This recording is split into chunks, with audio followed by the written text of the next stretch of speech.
Hello, my friend. Stay a while and listen. Hey guys, it's Filthy and I'm back with another video.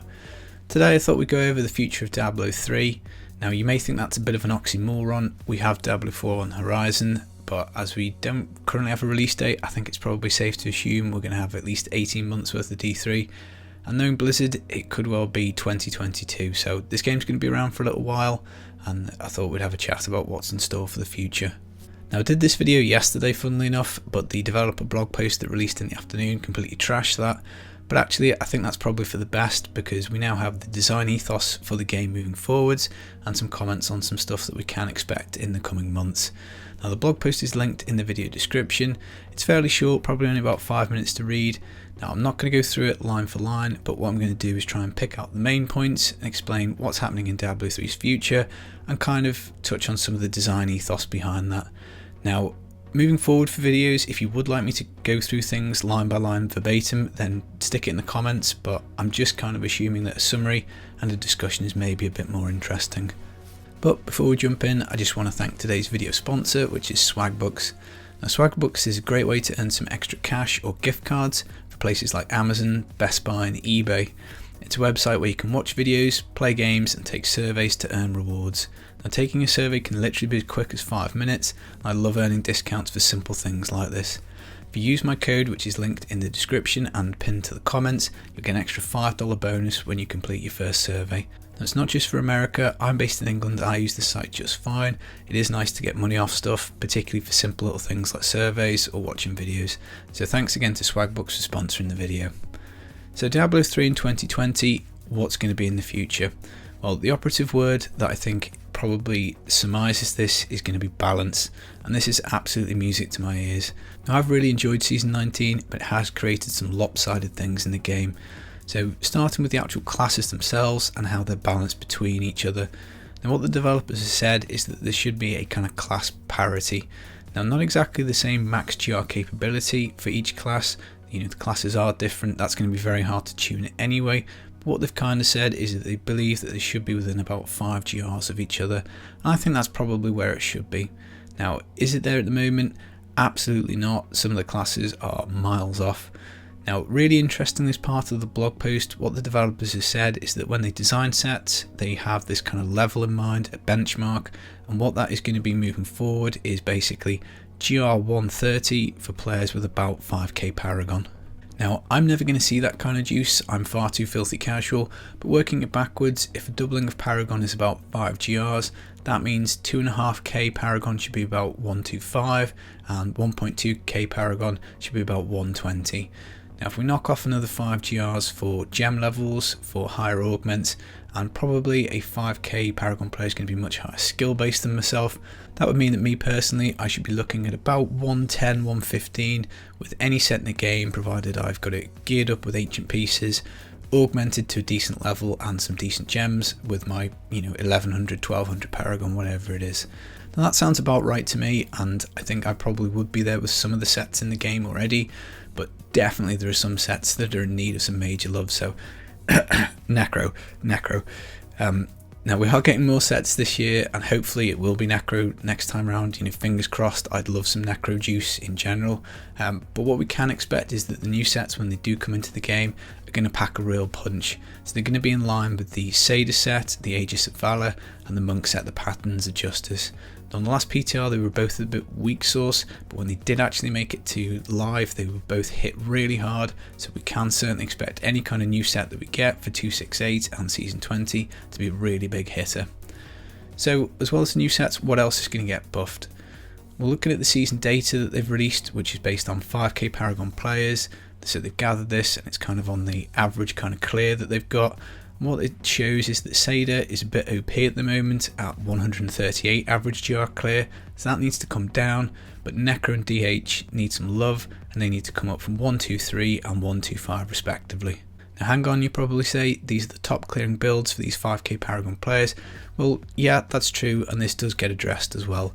What they've kind of indicated is that they want more balance within the classes, and this is something I'm definitely for. In fact, this has probably been the biggest gripe and probably biggest comment that I've had on a lot of my videos recently, that the season is a bit boring because there are just some OP things in it and everybody's using the same stuff.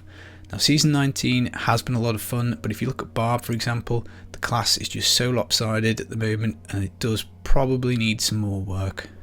Now if you break the game down into its probably 5 main areas, you've got 1 bounties, 2 key farming, 3 GR speeds, so that's 90-second speeds all the way up to maybe 5 minutes, 4 pushing, and then 5 group play, which obviously is going to feed back into 1 through 4. Now if you look at what the best build for each area of the game is for a barbarian, it's Whirlwind. So it's the fastest to do bounties, it's the best key farmer, it's the best for GR speeds, it's the best push build, and you're certainly going to get into a group as a Whirlwind barb. So playing the season, one thing that has made me a little bit sad about is that 98% of the items that I've found are just absolutely meaningless, and that has felt a little unrewarding. So for example on the season, if I find 2 IK pieces that are primal, what am I going to do with them? There's no real reason to use them, and Whirlwind for me is that powerful and versatile that I've just augmented that setup, and that's all that I'm going to use all season, so I'm not really going to dip into anything else because there doesn't seem much point. That makes me a little sad, and hopefully speaking over the next 6 months the existing sets will be brought up to the GR 130 5k range, and that's not just for Barb, that obviously will be for all the classes, and that's really good news because I think the game probably would benefit if there was, let's say, a build that was really good for bounties and key farming, a different build that was probably a little bit better for GR speeds, and then maybe a different build again that was for pushing, and having those 3 or 4 different options, different versatility, different unique builds, that's kind of what I want to see. I want to have a real hard choice at the start of the season, not only what class am I going to pick, but which build am I going to play and how am I going to put them together, and I do want that to be driven particularly by the items that I find. I do like finding primals, nice ancient pieces, and I want that to guide me maybe as to what I'm going to play. So in summary, we can expect balance between the classes, balance inside the classes themselves, and the new sets to be really powerful. Now they have confirmed the new sets are not going to be ZDPS based. In fact, they actually mentioned they thought about removing ZDPS from the game.